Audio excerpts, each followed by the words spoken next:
Ethan, thank you so much for being on the show. I have to say, and I was thinking about this as we were prepping before we hit record, that you're like the best evangelist in the game, at least from my perspective, just across a variety of different attributes of what I would think is the model evangelist. So I really appreciate you, coming on the show and sharing your wisdom. And what I wanted to do was dive in deep into like your chief evangelist podcast. And folks are constantly, I think, thinking about this, to your point, trying to figure out, what does that organization look like within our larger company? What does that role look like?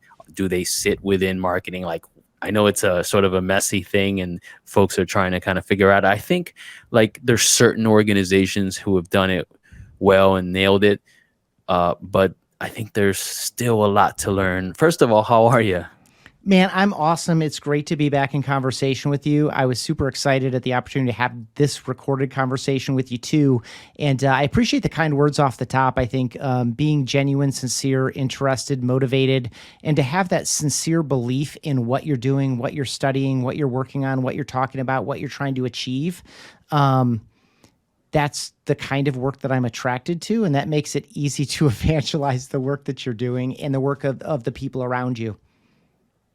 Awesome. Well, I guess what inspired you to launch Chief Evangelist?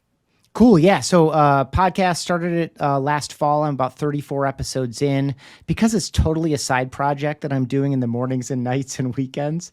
I'm doing like 3 episodes a month and taking a week off each month just to kind of give myself some space. But it started because of a blog post I wrote over 4 years ago. It started to rank on the term chief evangelist. That post resulted in my getting the role and title and trying to figure it out practically for myself day to day.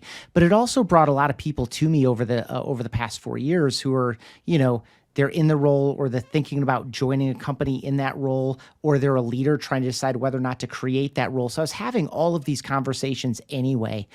My guess is that I've probably done over 50 hours of free consulting, which has been a joy and privilege.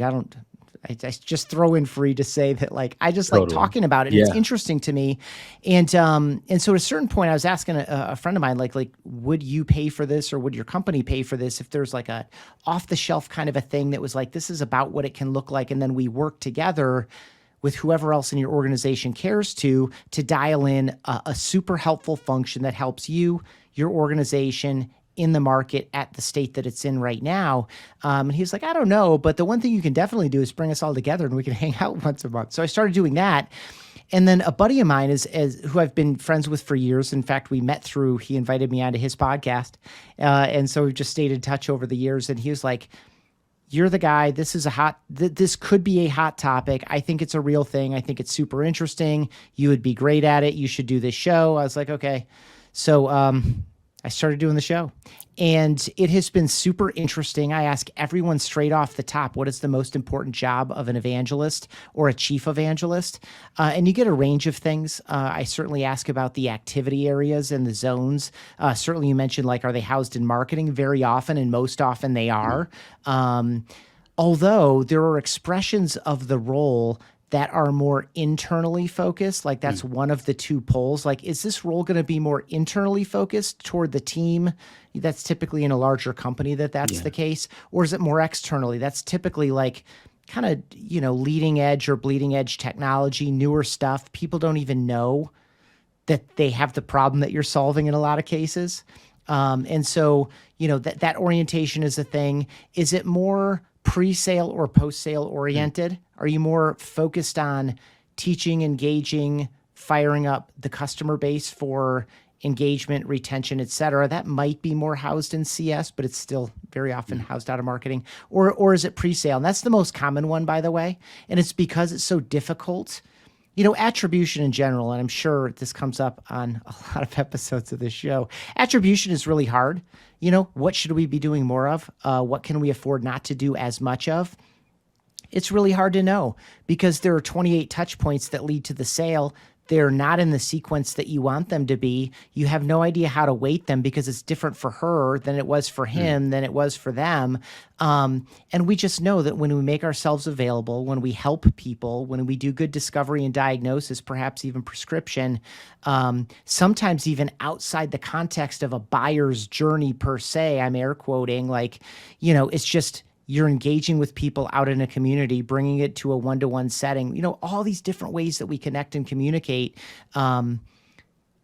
It's difficult to provide attribution. So a lot of people like to orient it toward top of funnel, align it right at that joint of marketing to sales. Sometimes, so in my expression of the role when I was at BombBomb, I was doing a lot of that stuff kind of in a marketing capacity, like early in someone's engagement, understanding relationship with the company, with the product, and certainly more importantly, with the idea of replacing some of your faceless typed out text with video, email, and video messages. Why, how, when, how do I get my team to do it? All these things. And I would wind up doing essentially the first one or two sales calls and then doing a super warm or hot handoff to a salesperson once I could make the ask. So anyway, that was a kind of a scattered response to a very big question. So feel free to redirect me anywhere that you think is interesting.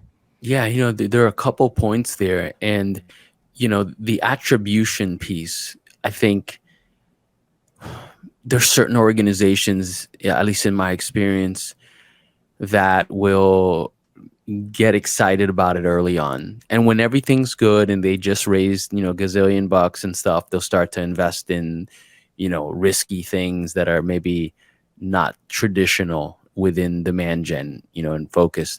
And I think that what I've experienced is that when the organization starts to mature and they start to maybe go up market and they think that, that maybe podcast or evangelist roles are maybe not attributable as much as maybe a webinar or some other kind of play there in the playbook, then they start to get a little scared or not be as brave.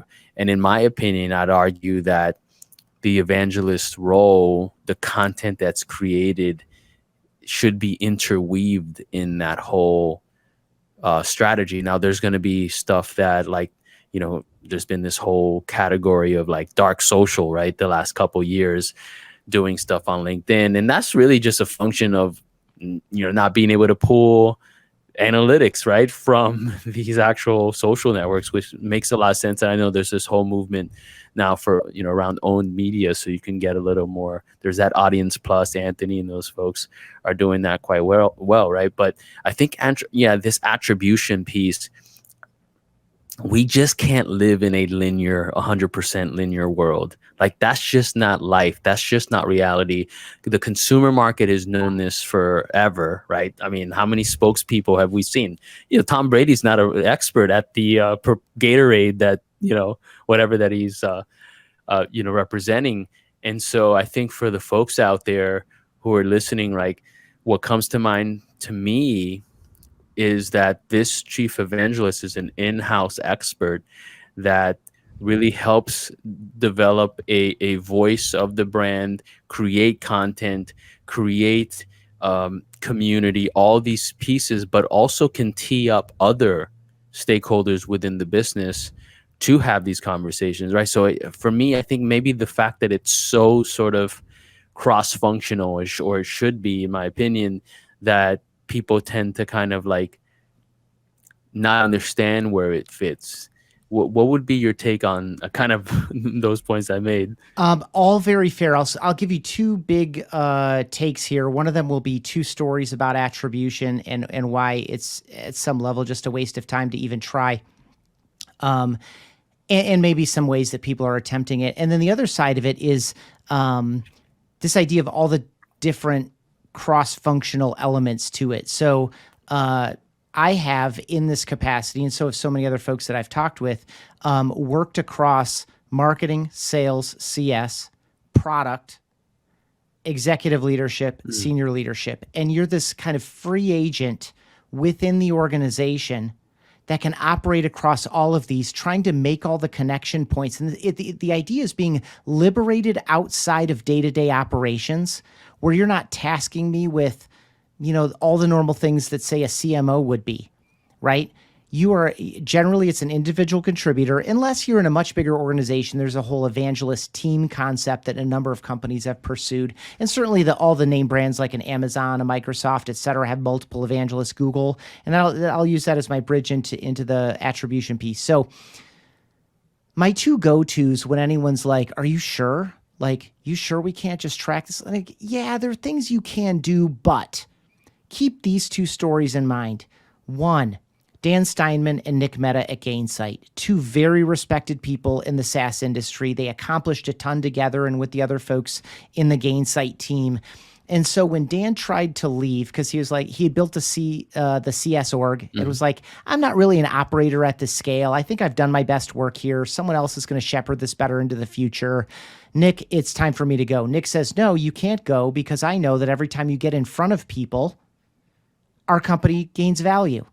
He just knew this intuitively. It's a trust piece. And so it was like, your whole mission and charge is to go in front of an audience of one or greater and essentially get people turned on to this idea of customer success the way that we see it. Advance our point of view, advance our philosophy. You're not out there selling Gainsight. You're letting people understand that there's a problem and an opportunity, and that Gainsight has developed a whole point of view around the world that's going to potentially be beneficial to you.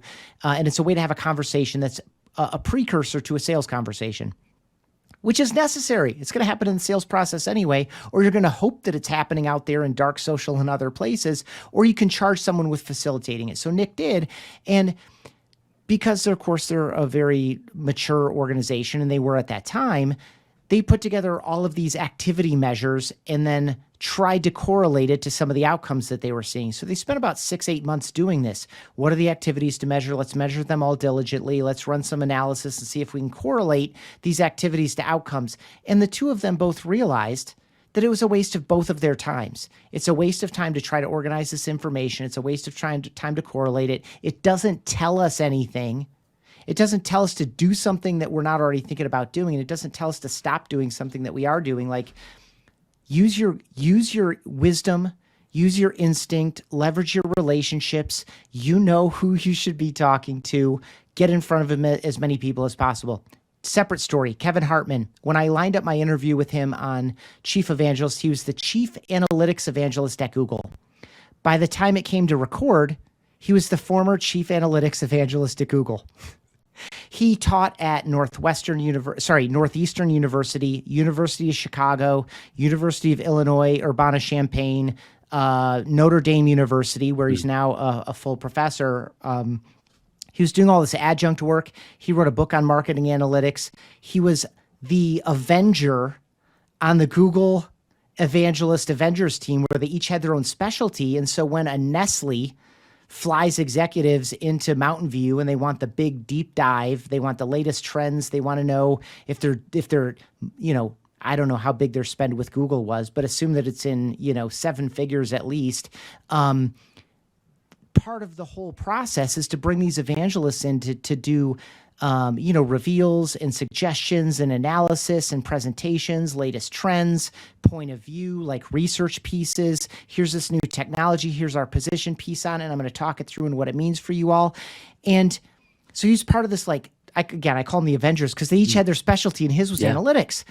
And so he said, we would round up all of these reports, we'd round up all this data, and we would try to prove our value.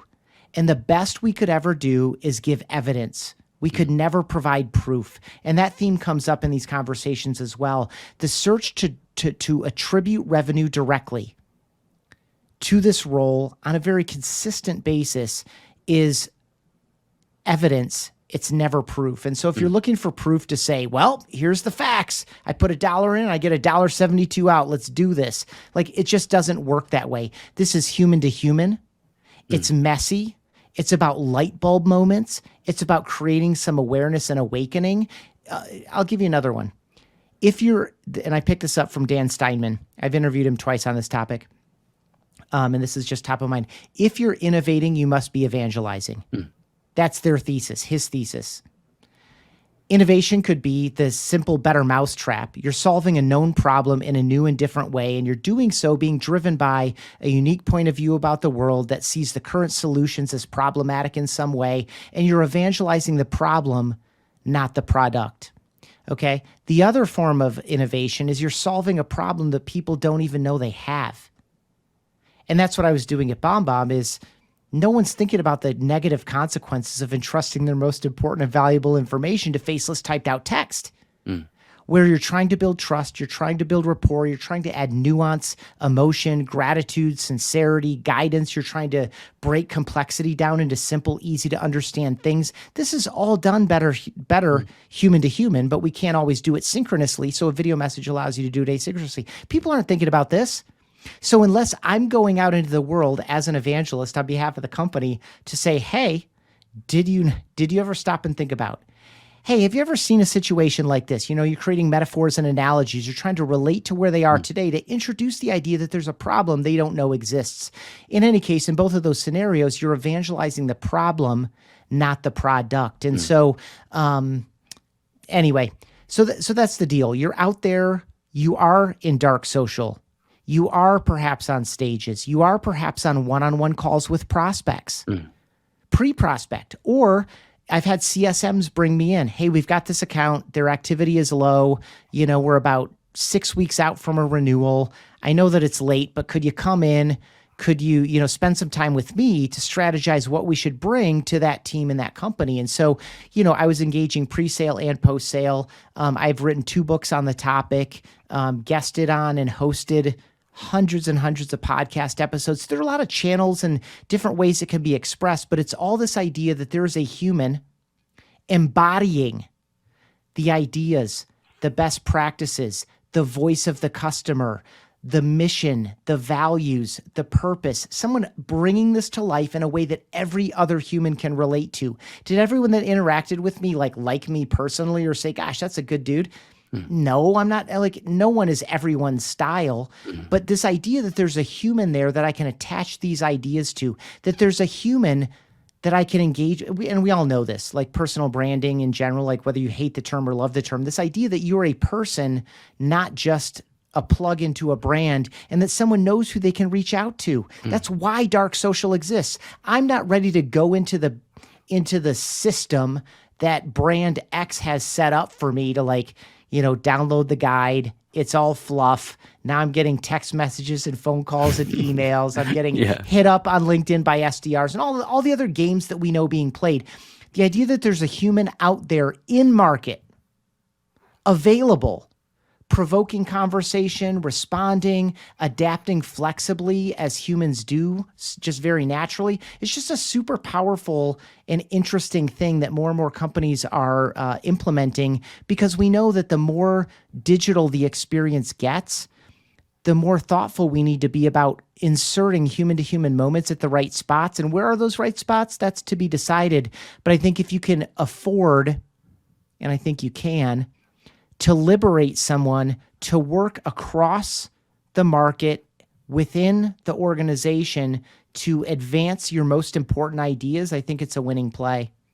One of the questions, well, first of all, thank you for that, because it was, a lot of rich insight in there. One of the ideas I was going to ask you was, or questions I was going to ask you was, when the evangelist should be hired, or when that set of responsibilities should be given to a internal stakeholder, whether it's a founder or someone else. And what I think that kept coming up as you were articulating this was this idea of category creation. Like, who's that voice of the category, right? I'm sorry to interrupt, but category, owned media, a lot of these things that you brought, dark social, all of these things are in this conversation. I'm sorry to interrupt. It is absolutely tied to category, right? Because category is driven by a point of view about where we are in the world, what exists, what should exist, why we're pursuing this thing. That's all kind of rolled in there. And so if you can make that more relatable and liberate someone to take that conversation to every room that they can, that's true demand gen. No demand exists because no one's thinking about the world this way, or this situation this way, or this problem this way, if they're aware of it at all. Like, there is no demand. You're doing something truly innovative. And that's what drives the category design efforts. That's also what drives the need for evangelism. So anyway, your connection that you made there in your head is dead on. Yeah, I mean, so I would then argue for the go-to-market teams out there who are about to launch their product, or maybe they're launching new products within an existing organization. It seems like if someone was to ask me when I start to evangelize, the logical answer is immediately, right? You want to create that category. I know at my prior employer, we were creating a brand new category in the demo creation space, right? Like that did not exist. I remember when I joined the organization, and part of what Joe asked me to do, he literally was like, come and be an evangelist. And I remember I was a little shy. I was like, do I put evangelist on my, on my LinkedIn? I didn't know. I didn't know what to put. And so I just put, head of community and partnerships, I think it was, or first it was community and content. Because, like, again, for me, and at least maybe my skill sets too, because I had operated a content company before that, so I had some passion around content creation. But ultimately, it was like, speak about this message, help create the category, put it out there through our podcasts, but also start to help drive that employee advocacy stuff, and it just felt so interrelated. And so that's what one of the things that came to mind for me, again, just to sort of back up the concept of like category creation. But also, you mentioned Gainsight, and I know Nick pretty well, just because we've been in the space a long time. I remember when he started Gainsight, and shout out to him. He's just such a nice guy. I think that in the DNA of these leaders, like Nick, I've met Nick a couple times in person, but like, we're not best friends, right? Like, and Gainsight, he's had an exit to private equity. He's done well there. He's still operating the business, and he still answers my email as if we're like best friends. It's really interesting. But the reason why I'm pointing that out, and has done me favors, looked at my last startup that I was putting together, like spent time as a busy CEO. So he had this inherent, like, I don't know, different perspective on business that, to your point, was able to like develop that trust and know instinctually that these are the right things to do. And I think that this, like, Nick is certainly a unicorn. There's no, it's not a surprise that why Gainsight's so good, right? And why they've been so successful. And then Anthony, who was CMO over there, right now, look at the business he's running, right? So this was all in the DNA. And what I think Anthony is doing right now, really, he's their CEO, but evangelist, right? Really evangelizing this own media stuff. And you see him out there talking about, hey, this is why this is important, and doing all those, sort of right things. I guess my question is, how do we get leadership at scale to buy into this, and not just in a bullshit way, not in just like, oh, because then you're not going to get it past the board, or when it's not turning, churning out, I don't know, MQLs or whatever, SQLs, whatever it is, the attribution we talked about, then I think it's a lot easier to just abandon ship on the strategy, right? So, like, yeah, again, how do we get leadership, executives to buy into this and understand that it's real, like in the same way that Nick inherently, instinctually knew? Yeah, that's a great question. And I feel like my easy cop-out answer is don't bother, because they either have the trust in the vision and they know that doing the right things are the right things, even if I can't prove that they're the right things. If you're in a high trust situation, and that was my situation, my longtime friend and team member, my co-author on both books, Steve Passanelli, was like, we need an evangelist. You're obviously the guy for it. Let's do this. And it was high trust. I worked with the two co-founders for not quite a decade at that point, but like, there's no question about my commitment, my ability. I had already written hundreds of blog posts. At that time, I had written a book that hadn't been released. I was launching the podcast. They knew my work ethic. They knew my personal, I'm a reliable person who does what he says he's going to do and treats people well. And I had demonstrated that for years with them. So in my situation, it was, let's do this. And it wasn't like, let's do this until ... Although that might be a safer way to walk in someone in a lower trust, lower faith environment. And by faith, I just mean like Nick, just trusting on faith and with a reasonable foundation that Dan is going to represent us well. Dan truly understands customer success inside and out. Dan can hang in a customer success conversation with anyone on earth and probably drive it. This is going to be okay. This isn't going to be bad. It's not going to be a waste of any of our times because he also has good judgment and he's a seasoned, executive. So he's going to make smart choices. So in general, if you're in a situation where you need to like start making these arguments, especially in this climate, the interest rate environment, and the kind of some of the other things that we're in as we record this in mid 2023, I don't think it's worth arguing. I think someone gets it or they don't. And I think the people who are likely to get it are founders. There are a lot of books and conversations published on how does the founder shed the sales role and turn it over to somebody else, right? Yeah. The same conversation could be had around this. A founder, and you well know as a multiple-time founder yourself, like you're driven by something. Something is not right. People aren't seeing this the right way. There's a much better way to do this. The world needs to wake up to this idea and opportunity. And so whether it's out fundraising, whether it's recruiting your first set of employees, whether it's attracting some advisors and some of these other things that you need to do early stage or might want to do early stage, you are evangelizing. You're like, this is what's going on in the world. These are 3 ways that it's fundamentally flawed. That's what woke me up to this because I was experiencing this pain myself. Or I talked to 5, I'm not experiencing this myself, but 5 people in this space who I know very well are experiencing this. I talked with them about it and there's a better way. And that's what we're on the mission to do. Like you're already evangelizing. So there's some of the thought processes. Now, that's not always true of say a technical founder. There are different personality types and things. Like neither of the 2 co-founders that I worked with for years was kind of an out front kind of person. That wasn't their comfort zone. It wasn't a strength area. They weren't passionate about it. So I kind of took that role on by default from the get-go and then was formally given the opportunity to unburden myself from running 2 of our teams to do it on a full, no holds barred, free agent, go do your thing kind of way, which is an absolute privilege. And I have no illusions about that. But there's some scenarios where what I described isn't true, but the founder could be thinking about when to shed the evangelist role or when to shed operations and do the evangelist role full on. I'm thinking right now of Randy Frisch at Uberflip, who, I think he just left the organization.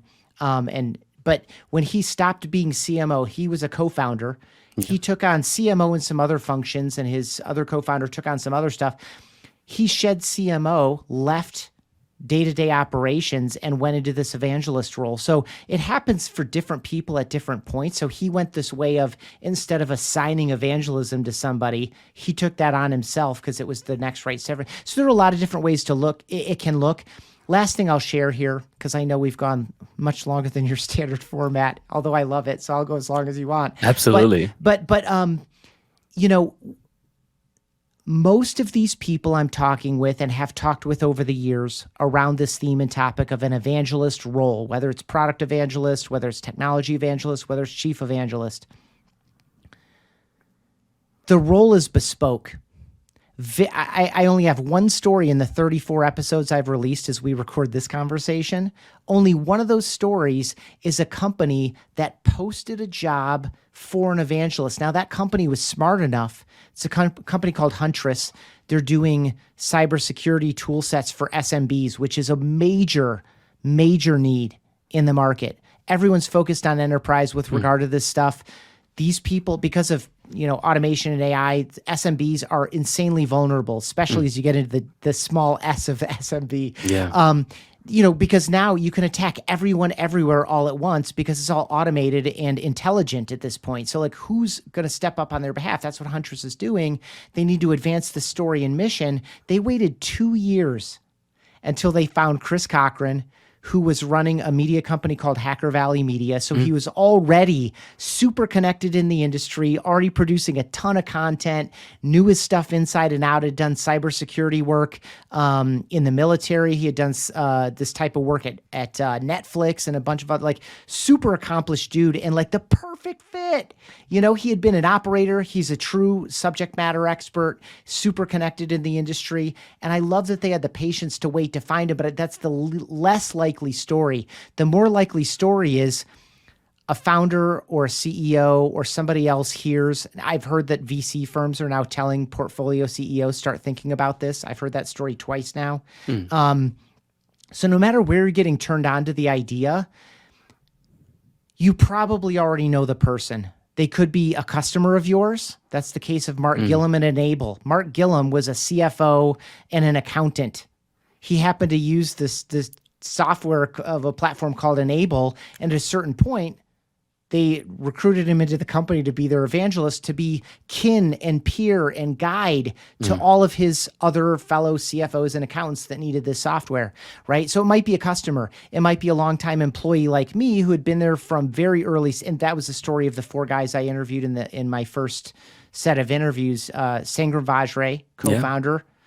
Dan Steinman, early stage. Dave Isbitsky, first employee in voice at Amazon, so he was chief evangelist of Alexa and Echo. And Guy Kawasaki was obviously early days at Apple, left, and then got recruited back as chief evangelist by Steve Jobs. And so it could be an early stage person who was there when you had to wear 6 hats all the time. So it could be a variety of different. It could be an expert in your industry who's super connected and influential and can publish a bunch of content, and you recruit them in.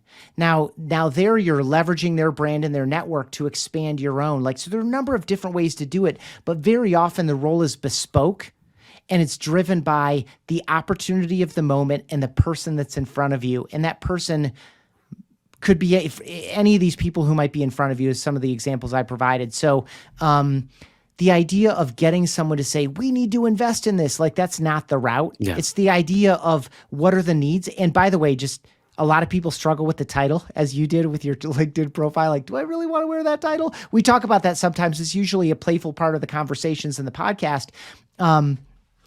But you could pitch it as, we need more thought leadership, or we need some more subject matter expertise, or we need to get this new message into the market. But it's not like pure marketing lingo. It's true expertise that this leverages, and then creating the opportunity to amplify it, get in front of more people, and eventually have the torch bearer, a chief evangelist, light enough other torches that you actually have a proper movement going.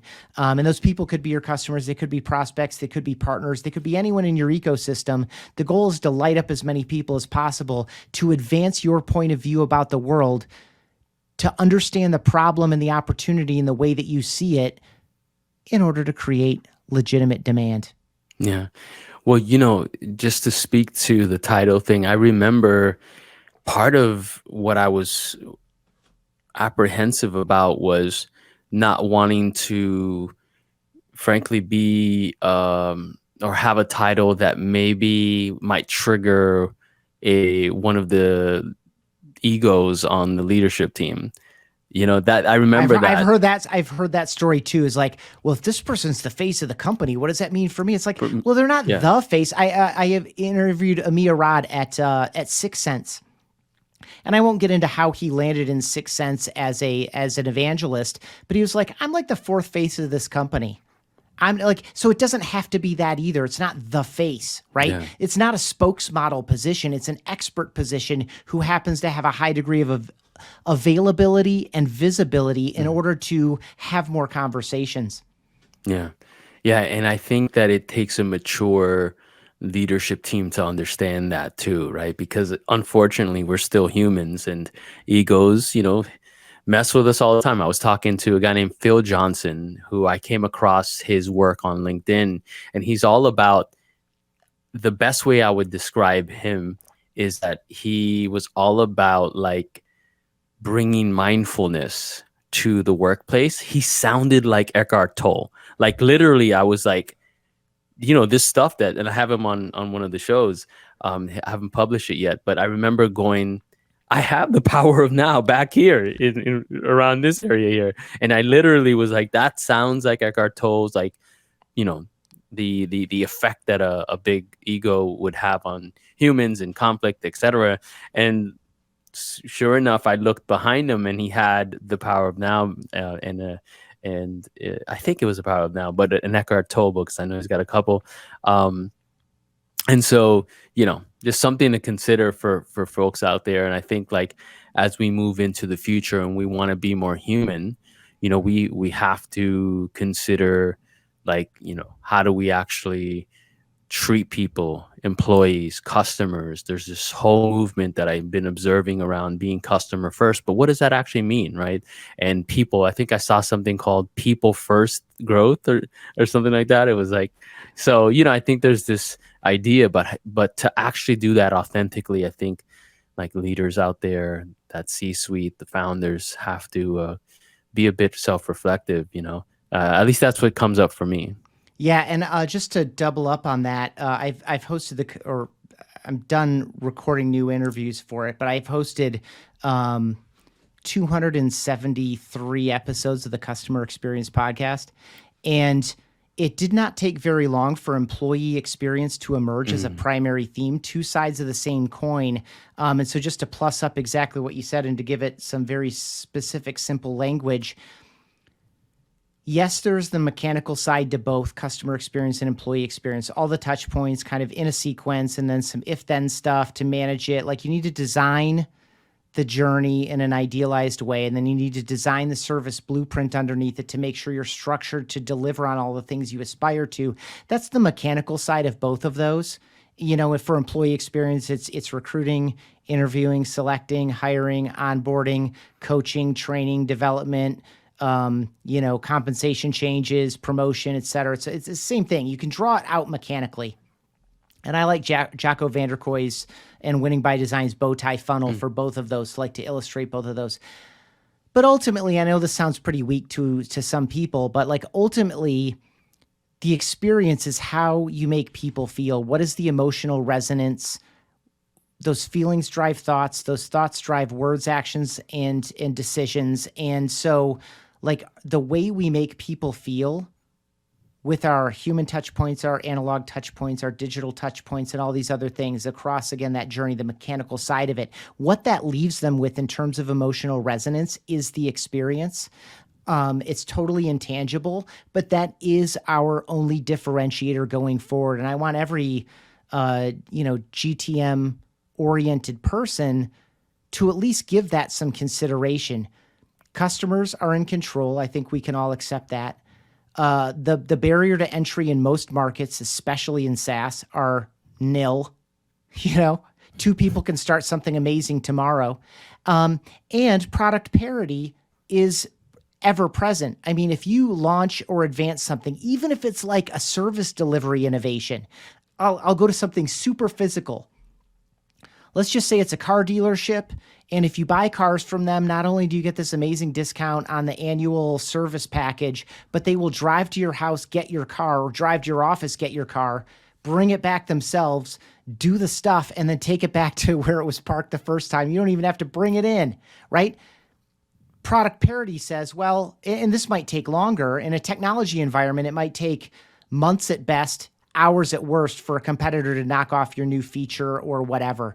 In this case of a more mechanical, like logistical thing, like where the driver's going to be, how far a range are we willing to go, all this, it might take longer to do. But in any case, anyone can knock off your innovation sooner than later. And so what we're left with as the competitive battleground is customer experience, employee experience. It's emotional resonance. What do people say about you in, just to bring it up one more time, dark social, those conversations you're not invited to, those conversations they don't want to have with you directly because maybe they're not ready or maybe they just don't want to.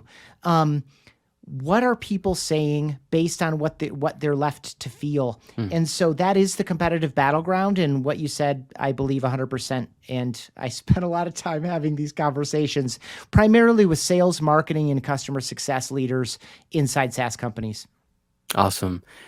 One last question, because I know we've talked a lot about humanizing just business, right? You have rehumanized your business as a book. You have human-centered communication, right? So you've really like dug deep into this, which certainly touches me really well and resonates.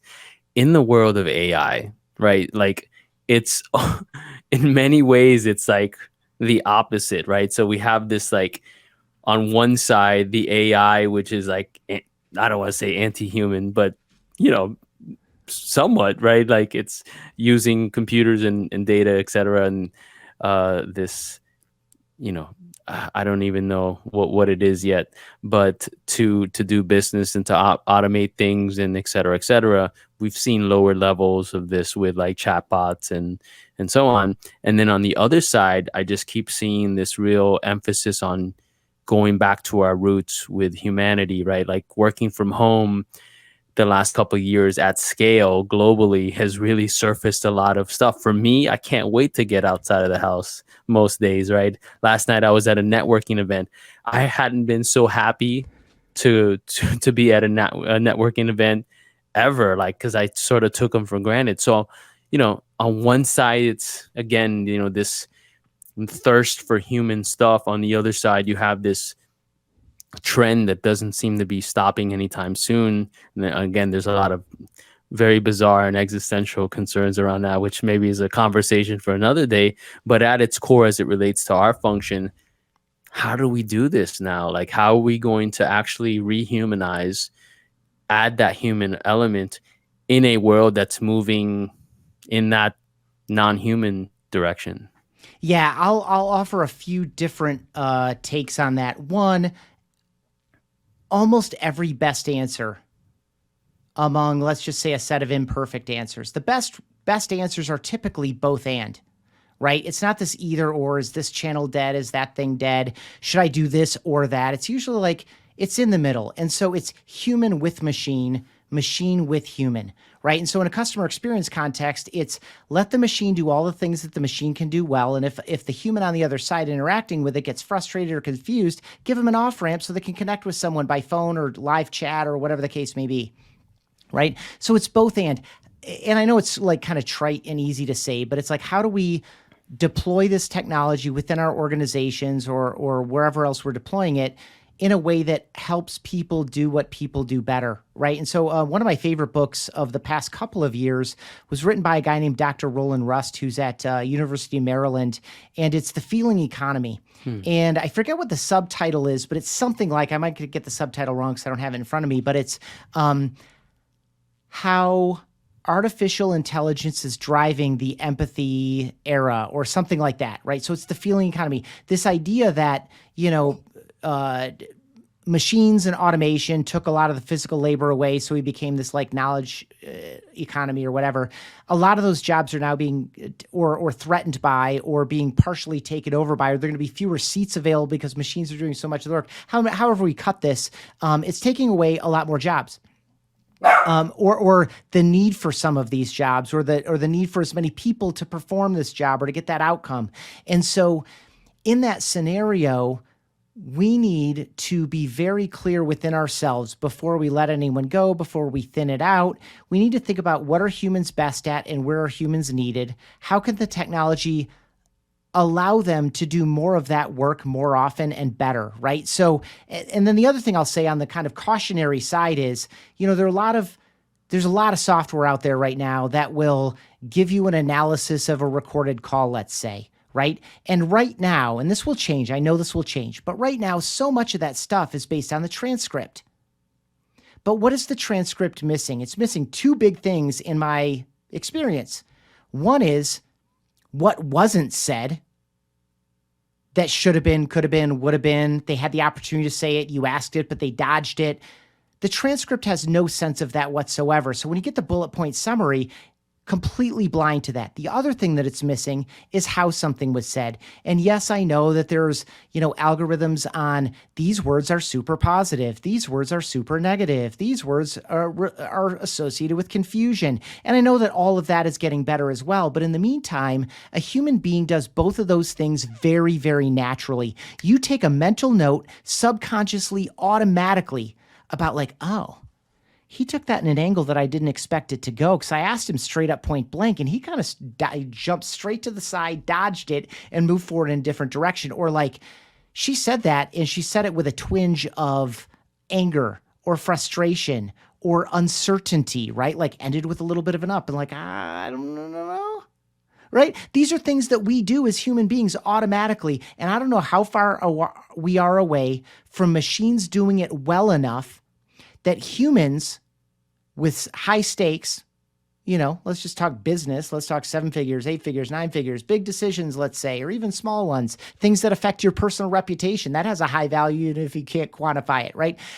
How far do these things have to go before we're confident turning over our decision-making to them? I would suggest that is farther away than we think. I think in light of just that simple example I provided, what's missing from a transcript and how much is coming off of how much of what we're getting presented back to us is coming off of the transcript versus reading faces, reading emotion, et cetera. By the way, you can get human-centered communication absolutely free if you go to bombbomb.com/free book. And chapter 4 with Dan Hill, who's a PhD. He has 7 U.S. patents in the analysis of facial coding data. This is part of that chapter, so I guess I won't restate it. Go get the book for free at bombbomb.com/free book. In any case, the machines are making a lot of progress there. They're still far from it. Humans still want to make these decisions. I know a lot of people that will never get into a driverless car in their life, period. A, they love driving, and B, they're like fearful or whatever. Now, will mass movement move past some of these inherent fears? Will we all be Luddites forever? No, we won't. This stuff will all move forward. I would just caution people that, one, the future is coming faster than you think in some way and slower in a lot of other ways. There's still a lot of love, trust, confidence, emotional transfer that allows us to make decisions in a healthy and confident way. The systems that allow us to do that are internal systems that allow us to make good, safe, what we perceive as good, safe, healthy choices with trust and confidence, and perhaps even excitement, are ancient systems. Ancient systems.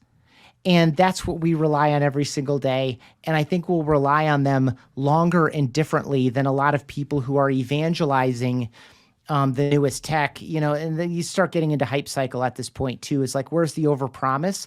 I don't know. Let's look at the financial incentive to make overpromises, Absolutely. So anyway, I know I covered a lot of ground there and I probably went longer than we needed, but it's super interesting. And I would love to have this conversation with you, even if we don't record it. Yeah, absolutely. Well, one thing I wanted to say was, I've been into a lot of meditation and a variety of different spiritual practices, certainly the last couple years, although I, have been interested in it since probably I was in high school. And in Eastern philosophies and martial arts, there's a huge emphasis on chi, or the energy, right? The energy, the quantum field, those sort of things that we've been talking a lot about in quantum physics, and they're starting to, I think, wrap their heads around how that applies to just science. But I remember my kung fu master when I was in high school. I remember sitting there and he was like, all right, I'm going to show you something. And I was not drinking or smoking a joint or anything. And so I was totally sober, and I saw this, my sifu is what we call them, my master, break a brick without touching it. And I remember just going, what is going on here? And he says, this is just the energy that I'm tapping into that permeates everything. And I remember at that moment, obviously, because I had seen something that was so insane. For me, it was insane, and not I wasn't accustomed to in my Western viewpoint of the world. Really opened my eyes to, like, there's some sort of energy that is that's not doesn't meet the eye, right? And the reason why I bring this up is because there are those elements too. You talked about those instinctual kind of mechanisms internally that maybe, there's they're more obvious or more observable internally in some way, but there's been philosophies and spiritual practices and religions, etc., that have been speaking to these energies for a long time. And I really believe that that those are things that technology, at least right now, and maybe who knows if what technology looks like in 100 years, but doesn't have a sort of grasp on, right? Like I do acupuncture quite often, been doing it for years.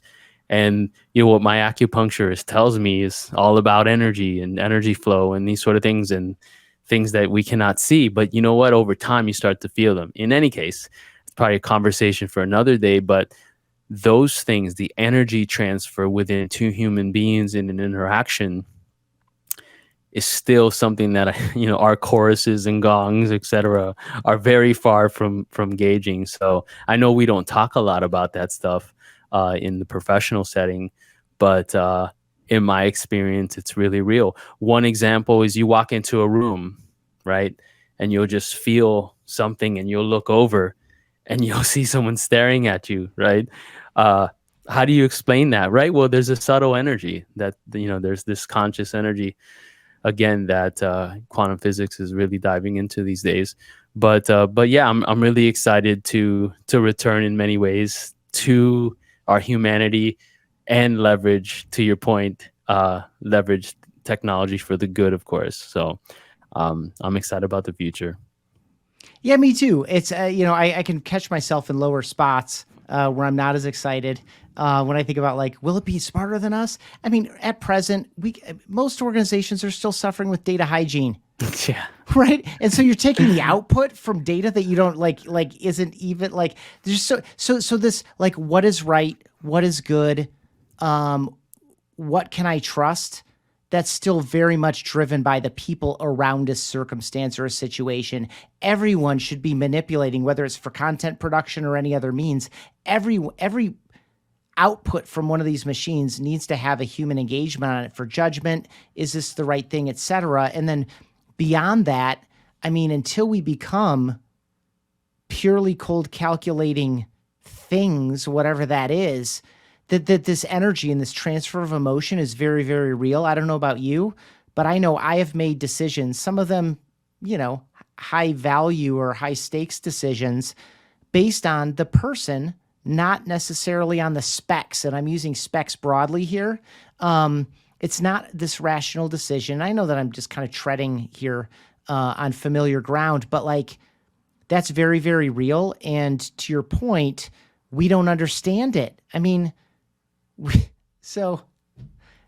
don't understand how that works exactly. There are experts in it. Again, I mentioned one a minute ago, but to your point, I think we're a ways away from putting complete trust in an algorithm that we don't understand, making all of our decisions for us. And I know that's a really broad statement. It could be beat up and cut up and criticized in a number of ways, but generally speaking, I think it's directionally accurate. Awesome. Well, Ethan, thank you so much for being on the show. I know we've gone over a bit, and I hope that's okay with you. But if folks want to, let's say, pick up a copy of either of your books, Human-Centered Communication, I know that you mentioned the BombBomb URL earlier, and Rehumanize Your Business. Just as a reminder, what are the best URLs to pick up either or, and also how to check out your 2 podcasts? Cool. The easiest way to do all of these things is to hit me up on LinkedIn. It's Ethan Beute. Last name is spelled Beute. And in my profile, I made the books as pages so you could go learn more about them. And I certainly have thrown up links on the free book there as well. Again, that's just bombbomb.com/free book.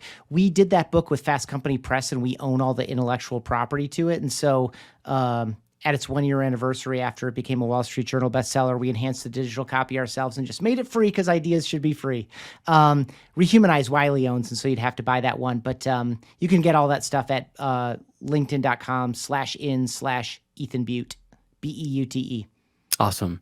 Well, again, it was awesome talking to you. And yeah, I've never met you in person actually, which is interesting, right? Just a phenomenon of modern day living. But thank you so much again for being on the show, and have a great day.